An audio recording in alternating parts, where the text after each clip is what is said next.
Este es el tipo que fundó una empresa en una cochera, la hizo crecer, la volvió relevante y aún así terminó siendo despedido de su propia compañía. No fue un cambio de trabajo ni una transición planeada, fue perder algo que él mismo había construido desde cero. Algo en lo que había invertido tiempo, energía y una forma muy específica de ver el mundo. Y lo más interesante es que años después regresó para convertir esa misma empresa en una de las más importantes de la historia. Su nombre es Steve Jobs y aunque hoy es reconocido como el cofundador de Apple, su historia no es una línea recta de éxito, es una combinación de decisiones incómodas, errores que marcaron su camino y una forma de pensar que no siempre encajaba con la de los demás. Entender su historia no es solo ver lo que logró, sino todo lo que tuvo que pasar para poder hacerlo de una forma diferente. Steve Jobs nació en 1955 y fue adoptado desde muy pequeño, creciendo en un entorno sencillo donde no había lujos,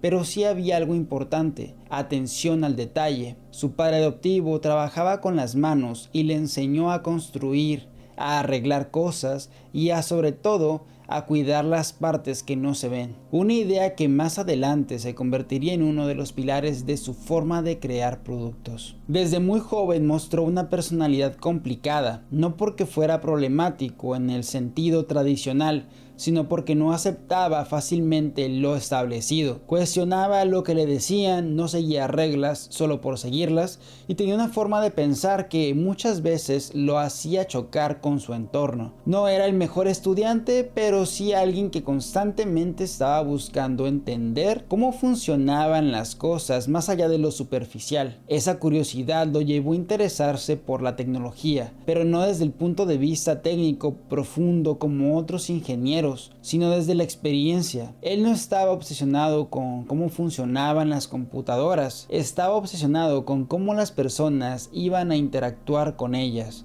cómo se iban a sentir al usarlas y qué tan simples podían ser. En algún momento decidió dejar la universidad, una decisión que desde fuera parecía un error, pero que terminó influyendo directamente en su camino. Durante ese tiempo empezó a tomar clases que le interesaban, como tipografía, sin saber que años después ese detalle influiría en el diseño de las computadoras personales. Fue en ese proceso donde conoció a Steve Wozniak, alguien completamente distinto a él, más enfocado en lo técnico, pero con quien compartía la idea de construir algo diferente. Juntos comenzaron a trabajar en lo que eventualmente se convertiría en Apple, empezando en una cochera con recursos limitados, pero con una visión clara. Al inicio, Apple no era una gran empresa, era una idea que poco a poco empezó a tomar forma. Lo interesante es que desde el principio había algo distinto en la forma en la que Jobs veía las cosas, porque no se trataba solo de vender tecnología, se trataba de crear algo que las personas quisieran usar. Con el crecimiento de la empresa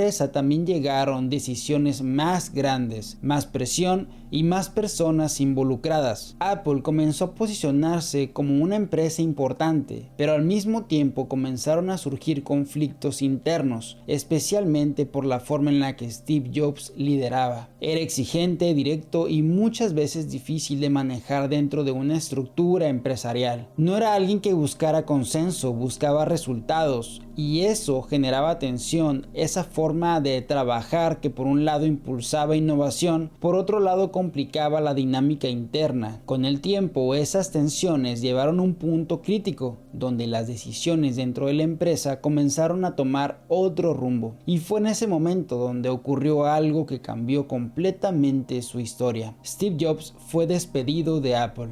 No fue solo salir de una empresa, fue perder el control de algo que él mismo había creado. Es un tipo de situación que no solo afecta lo profesional, también lo personal, porque implica enfrentarse a la idea de que ya no tienes lugar en algo que sentías propio. Durante un tiempo esa etapa fue confusa. Él mismo ha dicho que se sintió perdido, que no tenía claro qué venía después, y eso es algo que no siempre se menciona, porque muchas historias se cuentan como si todo fuera parte de un plan, pero en este caso no lo era. Sin embargo, en lugar de quedarse detenido en ese punto, decidió empezar de nuevo. Fundó una empresa llamada Next, donde comenzó a trabajar en tecnología desde otra perspectiva, con más control sobre su visión y con una estructura diferente a la que había vivido antes. Al mismo tiempo se involucró en una pequeña compañía que en ese momento no parecía tan relevante, Pixar. Lo que empezó como una apuesta más terminó convirtiéndose en uno de los estudios de animación más importantes, cambiando la forma en la que se hacían las películas animadas. Mientras tanto, Apple seguía su camino sin él,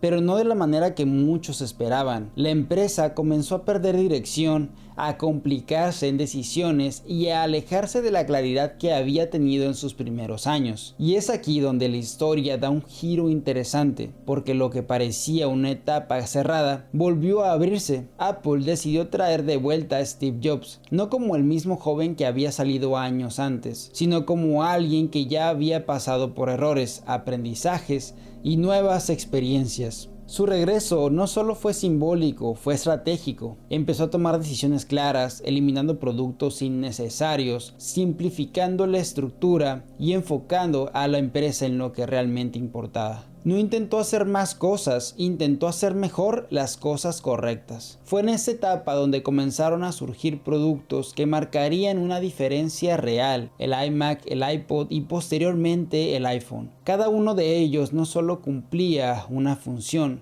cambiaba la forma en la que las personas interactúan con la tecnología. Lo interesante es que su enfoque ya no era solo crear tecnología, era crear experiencias, entender que un producto no se define solo por lo que hace, sino por cómo se siente usarlo, cómo se integra a la vida de las personas y qué tan fácil es entenderlo. Esa forma de pensar terminó cambiando industrias completas, no solo computadoras, también música, teléfonos y la forma en la que las personas consumen contenido en su día a día. Pero más allá de los productos, lo que realmente define su historia es el proceso: haber construido algo, haberlo perdido, haber aprendido y haber regresado con una mejor versión de sí mismo, porque su segunda etapa en Apple no fue igual que la primera. Había más claridad, más enfoque y una mejor comprensión de lo que realmente importaba. Ya no se trataba solo de tener ideas, se trataba de ejecutarlas de forma correcta. Y eso es algo que no siempre se entiende cuando se habla de éxito. Muchas veces se piensa que es una línea ascendente, pero en realidad está llena de ajustes, de momentos incómodos